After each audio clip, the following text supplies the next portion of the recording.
3.7. Foreign investors in Russia have had a mixed record over the past decade, but few have been involved in a protracted legal battle with the Kremlin and come out on top. Franz Sedelmayer is a German businessman who set up a security company in St. Petersburg in 1989. It supplied equipment and training to the new Russian police force and other security services, but his success attracted some unwanted attention. In 1994, his high-profile villa in St. Petersburg was confiscated by the Russian authorities. He told me what happened on that fateful day when there was a knock on the door. They came in by force. They stationed their guards. They sealed up a lot of our equipment rooms, our storage facilities, our cooking facilities, posted guards all around the property. It was not a very nice sight, but on the other hand side, we wouldn't budge so easily. Well, you're from the security business, so yes. It could have got nasty. Well, it's always how provocative you go about it, and I was not going to let that happen, of course. But at the same time, there's a certain line that I thought was necessary to hold. But at some point you did leave. Why? It was a personal matter. My grandmother was dying. It was the last opportunity to see her, and that's what I chose to do. There are certain things in life you should do. So you went back to Germany to see your dying grandmother, and what happened in St. Petersburg? Well, the day before we got back, they took the place down, the rest of it. And they moved in, and they removed all personnel, etc., pp. And then they had it. You must have been very angry, and your mission since then has been to get some kind of compensation for this. Absolutely. I didn't want to take it laying down, so I was looking for ways to make that happen. I tried to reason, I tried to negotiate, and when it came to conflict, Vladimir Putin was the one, by the way, who told me that we should go and sue. So the current president of Russia gave you a bit of legal advice? Absolutely. Which has worked? Well, it worked after 11 years. Whether you called it working eventually, yes. Working in reality, no. You were trying to reclaim at that time, what, about $3 million worth of assets and the business that you lost. Did the German government help you? Well, let me say that very clearly. They did nothing when it happened. They did nothing after it happened. And they have not done a damn thing until today. How do you explain that?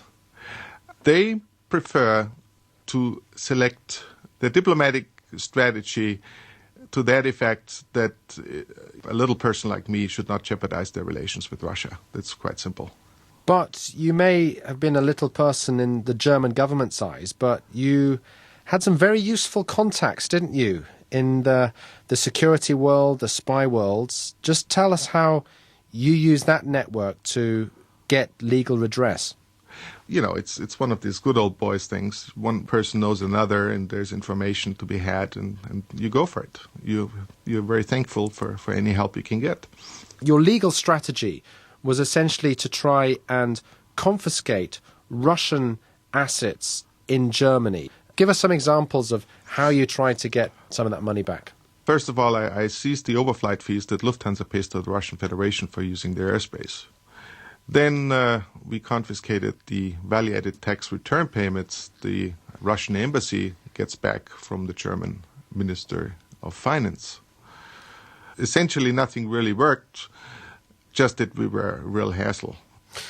But you have now been put in control of a Russian-owned apartment complex in Cologne that used to be a local KGB outpost. How did you manage to achieve that? Real estate has an advantage that you can go and you can record your debts into the registry, public registry that's kept with the local court there.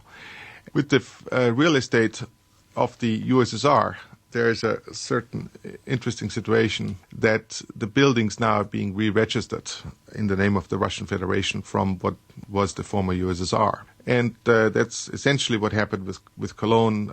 We, of course, could identify these buildings a long time ago, but it was not re-registered until late in 2002, and that's when we started to move, and we recorded all debts possible into each plot of land that was on the registry in their name. What have you come away thinking after all these years and all these battles you've had? All that experience has not altered the fact that I am still a fan of Russia, and my wife is Russian. But your wife was threatened, wasn't she, by Russian officials who telephoned her and told you through her to back off? Absolutely. That really must have been very scary. It's scary, but on the other hand, this behavior is acceptable in today's Russian administration, and that is the bad news. So what would you say to other foreign investors who are looking to do business in Russia? Don't do business in Russia if you have to invest money.